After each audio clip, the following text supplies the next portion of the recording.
नमस्कार मित्रांनो, मी सुषमा पाटील खादाड भ्रमंतीमध्ये तुमचं पुन्हा एकदा स्वागत करत आहे। तर आज आपण बघणार आहोत करंजीचं सारण कसं बनवलं जातं आणि जे महिनाभर टिकू शकतं असं कसं बनवायचं। चला तर मग सुरुवात करूया। तर इथे मी करंजीचं सारण करण्यासाठी या पाव किलोच्या मापामध्ये रवा घेतलेला आहे 250 ग्रॅम आणि इथे 300 ग्रॅम सुकं खोबरं आहे जे मी किसून घेतलेलं आहे। तर ड्रायफ्रुट्स मध्ये पाहू शकता काजू घेतलेले आहे कट करून, मनुका घेतलाय, बदाम घेतलाय बारीक करून आणि भरपूर सारी चारोळी घेतली आहे। चला तर मग सारणाला सुरुवात करूया।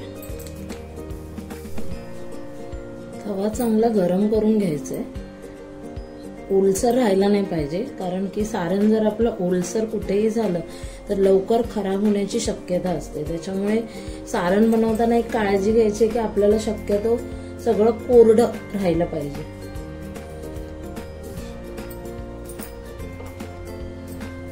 तर तवा आता आपला तापलेला आहे मीडियम आचेवर। तर आपण ह्याच्यात काय करणार आहे, 2 चमचे तूप सोडणार आहे। हे आपलं गावचं ओरिजिनल तेल आहे, जास्तही तूप नाही टाकायचं आहे, फक्त 2 चमचेच टाकायचं आहे।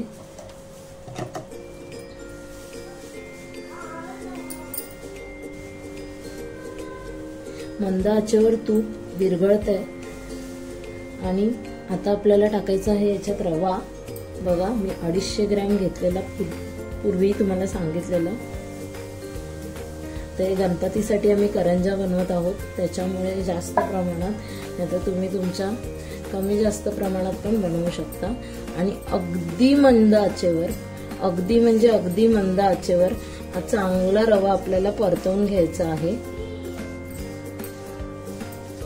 आणि यासाठी आपल्याला 0 नंबरचाच रवा वापरायचा आहे बरं का, कारण की मग जर मोठा रवा असेल तर करंजी खाताना कचकचपणा येऊ शकतो त्याच्यामुळे, आणि जास्त फास्ट फ्लेमवर जरी तुम्ही भाजलात तरी कचकचपणा येऊ शकतो। म्हणून तुम्हाला फ्लेम अगदी लो ठेवायचे आणि जितकं भाजू शकता 7 ते 8 मिनिटं, अगदी त्याला भरपूर पेशन्स लागतात आणि सगळ्या साईडने असं परतवत राहायचं आहे।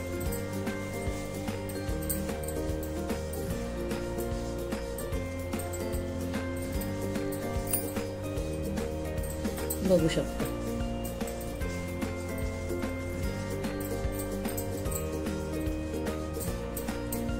तर मी आहे मालवणची, तर आमच्याकडे तर पिठाच्या बनायच्या, पण जेव्हा मी लग्न करून सासरी आली तर आमच्याकडे गौरीला अशा करंजा बनवल्या जातात सासरी।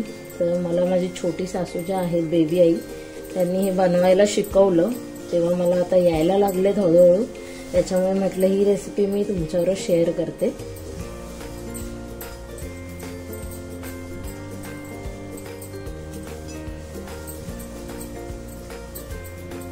गणपतीची वेगळीच काहीतरी मजा असते, म्हणजे गणपतीसाठी जे प्रसाद बनवतो, गौरीसाठी जे प्रसाद बनवतो, त्याच्यासाठी जे मनापासून येतं ती गंमत वेगळीच असते। एरवी आपण दिवाळीत सुद्धा ही बनवतो, पण दिवाळीपेक्षा जास्त बनवण्याची उत्सुकता गणपतीसाठी असते। तर रवा चांगला भाजून घेऊया 7-8 मिनिटं।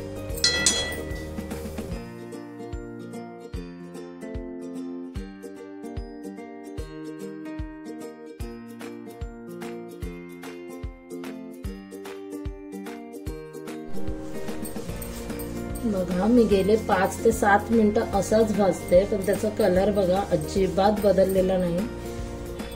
असंच आपल्याला एकदम मंद आचेवर भाजायचं आहे, जेणेकरून त्याचा कलर बदलला नाही पाहिजे पण तो भाजला गेला पाहिजे।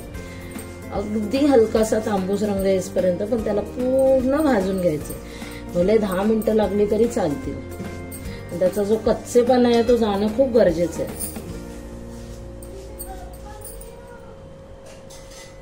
तर या स्टेजला आपल्याला ह्याच्यात ड्रायफ्रुट्स पण टाकायचे आहेत। तर ड्रायफ्रुट्स मनुका सोडून सगळे जातील ह्याच्यात। तर बदामाचे काप, काजूचे काप आणि चारोळी, हे सगळे या रव्यामध्ये चांगलं असं भाजून घ्यायचं आहे।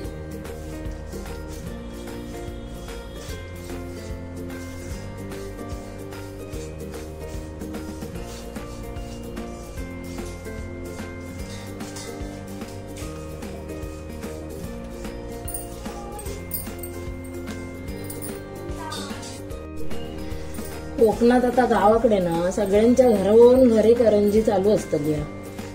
गणपती जवळ येईल की सगळ्यांच्या घरी चालू होता करंजी बनवणं.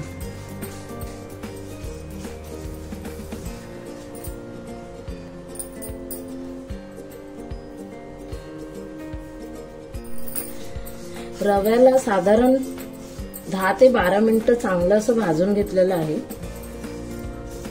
तर आता आपण हे ताटात काढून घेऊया आणि आपल्याला पूर्णपणे हे थंड करून घ्यायचं आहे. बघू शकता अजिबात त्याचा कलर बदललेला नाहीये. तर आपण याला एका ताटात काढून घेऊया आणि असं पसरवून ठेवायचं आहे जेणेकरून तो थंड होईल.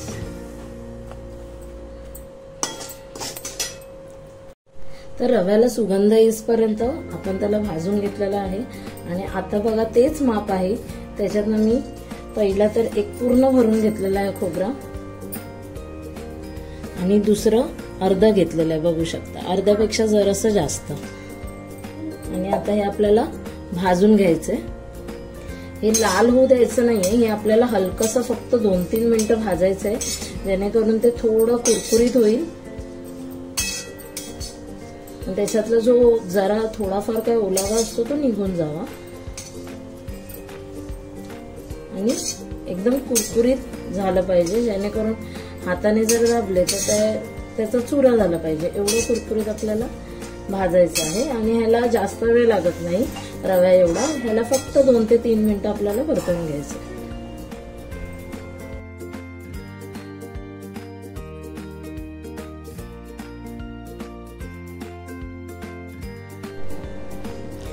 बघा याला आता हलकासा हळूहळू तांबूस रंग येत आहे. बघू शकता असं आपल्याला एकदम हलकासा तांबूस रंग येईपर्यंत त्याला भाजायचंय. जास्त आपल्याला भाजायचं नाही कारण की तो जर अजून जास्त भाजला गेला तर कडवट अशी चव येईल. त्याच्यामुळे अगदी हलकासा तांबूस रंग आता येतो आहे. तर अजून 1 मिनिट परतवून आपण हे पण काढून घेणार आहोत. तर बघा असं आपलं चांगलं असं खोबरं भाजलेलं आहे. बघू शकता. तर आता आपल्याला ह्याला काढून घ्यायचंय.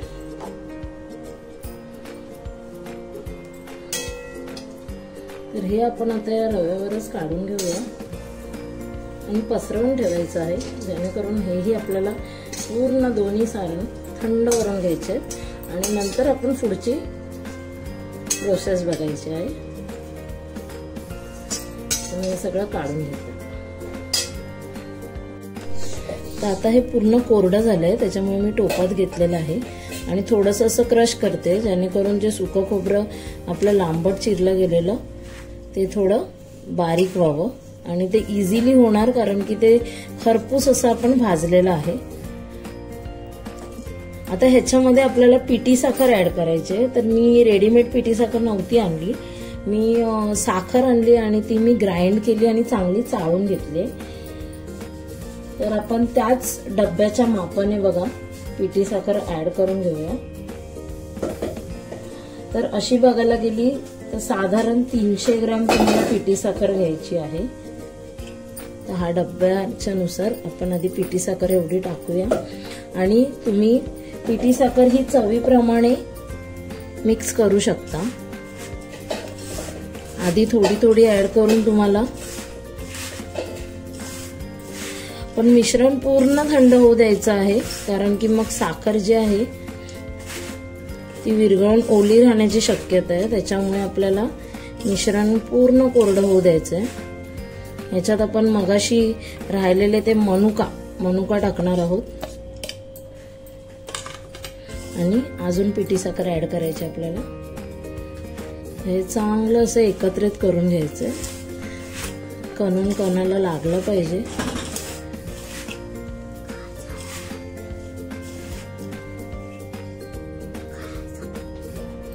तर मी थोडी थोडी अशी करून 400 ग्रॅम ह्याच्यात पिठी साखर वापरलेली आहे आणि हे चांगलं असं मिक्स करायचंय. आणि हे बघा किती कोरडं झालंय. त्याच्यामुळे तुम्ही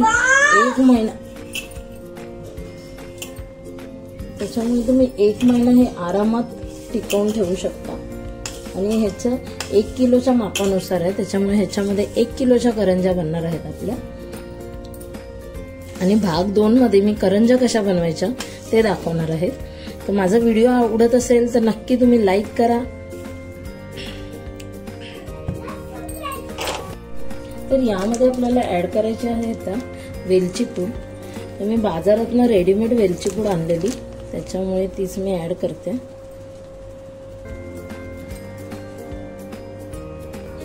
तसेच आपल्याला जायफळ देखील इथे थोडंसं किसून घालायचं आहे. जायफळने खूप अशी सुंदर टेस्ट येते.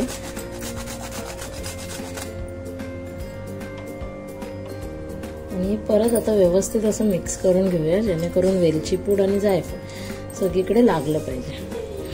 बघा लगेच वेलची पूड टाकल्यावर खमंग वास यायला लागलाय, सुगंध. आहा हा हा,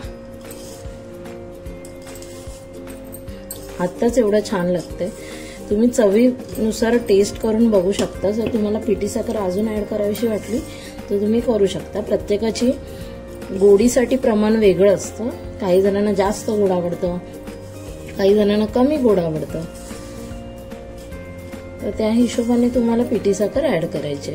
पण शक्यतो चाळूनच टाका, कारण की मग त्याच्या गुठळ्या होतात. मी जरासं टेस्ट करून बघते.